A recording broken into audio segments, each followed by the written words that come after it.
again. Runners in motion. And Ibanez goes down swinging. The Detroit Tigers are a win away from the World Series. Yes, and in about 2 hours' time from now, they'll be going for that win that could take them to the World Series, and then they could sit around for a week like the last time they went. Cal Ripken Jr., legend in baseball, of course. You only need to say his name, and, of course, you see him doing analyst work with TBS as well. Hi, Cal. Hey, Mitch. How you doing, man? I'm doing fine. Thank you so much for joining us in the program. It's an honor to have you. It's an honor to be with you. Well, everybody kind of thought the Tigers were going to be a great team coming out of the gate, and then they had a weird regular season, up, down, all around, and then towards the end they couldn't seem to catch the White Sox, and then the White Sox fell down and they raced right past them. And now here we are. They're a game away from sort of coming back to where everybody talked about them at the beginning of the year. So in your analysis, were people right at the beginning, wrong in the middle, right in the middle, wrong at the end? What have people been, where is this team and how good is it? Well, I mean, I'm kind of baffled when you look at what they did in the off season and the caliber of pitching they had, and then having the best pitcher on their staff in Verlander, and what turned out to be the Triple Crown best hitter in baseball, and the ability to score runs. You thought that they would have an easier time during the regular season, and I couldn't tell, what really was the issue. But I knew that if they started to get it together and they played down the stretch, I thought, that would be one team I wouldn't want to play in the playoffs. Just for the fact that Verlander can impact a series in such a big way, and the pitching staff there, they have a deep starting pitching staff, and they have the ability to score the big run. I thought they'd score more runs as a unit when you look at their stats and start to look at it with the firepower they have in there, but they seem to get the big hit at the right time. So they're a dangerous team playing well at the right time. Isn't it kind of true now, Cal, that given the way the baseball is spread out and all, you don't ever have a perfect team. Teams win World Series with a defect in one area or another, but good or pretty good or excellent in some other areas. So the Tigers have traditionally had some very good 1 through 4 batting, not so great 5 through 9, although now Delman Young is their hottest hitter, go figure. And great starting pitching, not so great relief pitching. But that's not a death knell in this. I mean, no matter who they face, if they get to the World Series, they're not facing a perfect team on the other side either, right? No, but I mean, it is a matter of what you're doing and when you're doing it. Certainly, you can make a case for the back end of that bullpen. Valverde struggled here lately, but if you look at it over the last few years, he's been pretty darn good out of that closer role. Benoit's been a really nice setup guy, and they got some nice matchup guys to fill in between. So it's just a matter of what they're doing when they're doing it. And, nothing's going to be perfect, but you can prove during the course of the regular season who's the best team, who has the best depth, who's had the best years, and who's played the best. And then you have to take what you have into the playoffs, and any team can beat any other team depending upon how well they execute and how well they play. I've been impressed. The Tigers didn't field the ball too well, but right. I've been impressed with their ability to make big plays.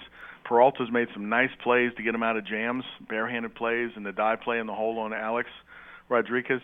And although they don't wow you with great range, they make the steady play, they make the good play.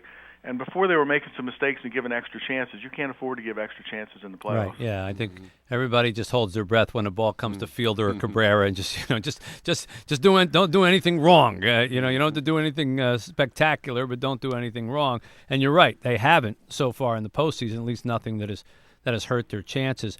With a guy like Jose Valverde, you mentioned before, what's the best scenario for him? Obviously, if they're going to go to the World Series, they can't keep him on the bench the whole time. But yet, I would have told you that Jim Leyland could have pitched virtually anybody last night before he would pitch Jose Valverde in that situation. So obviously, timing has something to do with it. How do you see this playing out for him? When would be a time that he could, or a perfect situation where he could get back in and maybe find his groove? Well, I think Leland's going to look for that perfect situation, and with the value of being up 3-0, you might find it. I personally believe that when a closer starts to struggle, instead of maximizing or giving him more outs to get, try to minimize how many outs he needs to get. So minimize the failure if that occurs.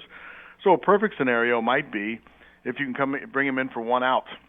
And maybe hopefully with nobody on base. You share an inning with seventh or eighth. And with an 11-run lead. Well, I mean, I thought that it was a perfect scenario up 4-0 to come into the game against the Yankees, trying to right himself, because I think the mind game here is, there might be something physically wrong. Either you're a hero or you're a GOAT in that position, and sometimes the mind game plays a little bit. So you want to build on small successes, and I think Leland's been pretty good. I think, matter of fact, he might have done it with Coke, when bring him back for a matchup and then get his confidence going and get him feeling good about it.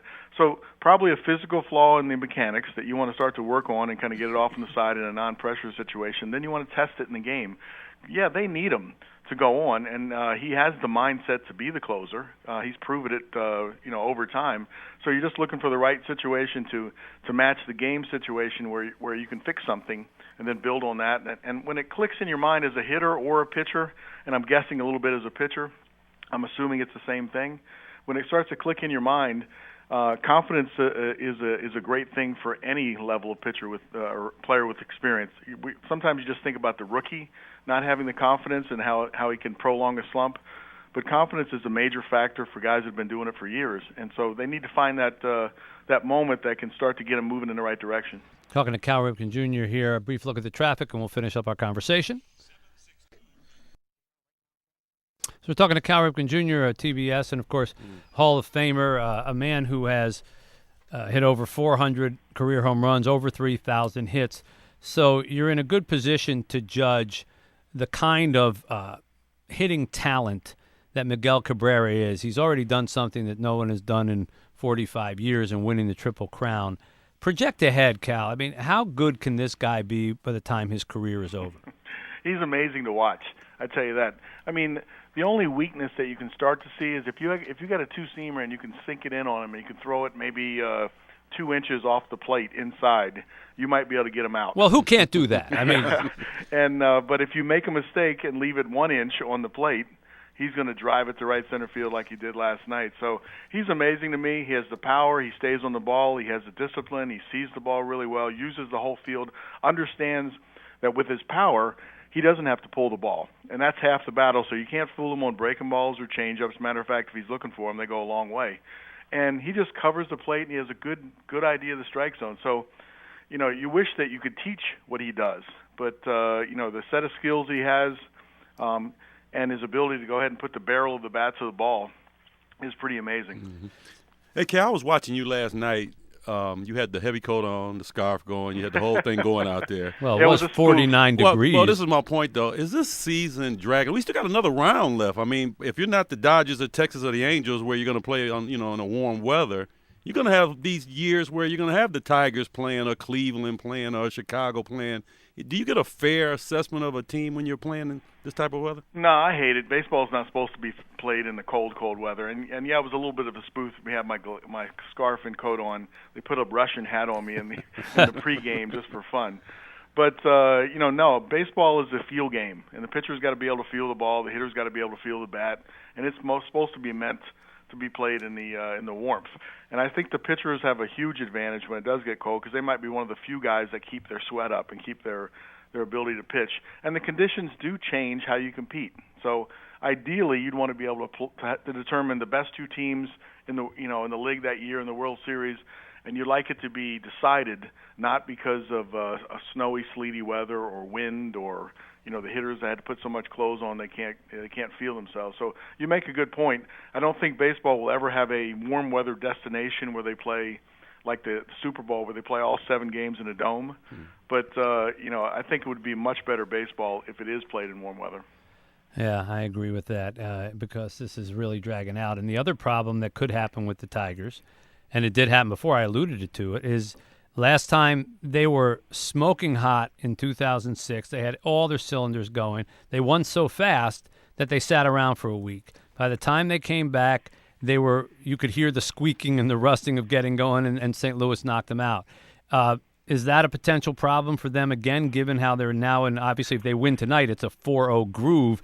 You probably want to come back and play at 2 a.m. with that kind of stuff, let alone wait for a week. Yeah, baseball's a sport that you want to keep it rolling. You want to keep it going. Even when you have the All-Star break and you have a few days off, and even if you go to the All-Star game and you play that game, you feel like you're picking back up. Where was I when I left off? And hitting is such a timing, and when you feel you have it, you want to keep hitting. because you're not going to be able to keep it that long. And I'm sure with pitching and you get a feel for the strike zone and you get into a rhythm. I know I asked Verlander one time when we were talking about the Strasburg, would it be okay for you to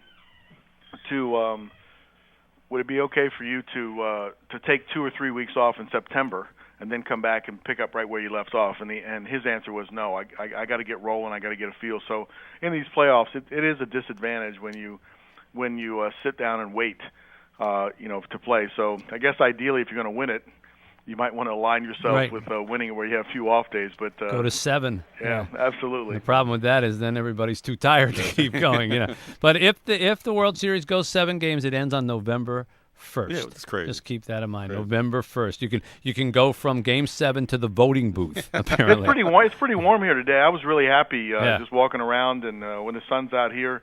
This is great, fantastic baseball weather right now. Well, we did it for you, Cal. Yeah, that's it. We felt bad for you last night. Yeah, we felt bad for you, so we warmed things up. Don't expect the same treatment tomorrow. Okay. Great to talk to you, Cal. Thanks so much for coming on. Yeah, my pleasure. Cal Thank Ripken you, Jr. joining us in the program. Great guy, great player, and good analyst there to give us some of his thoughts. It's 760 WJR on your right.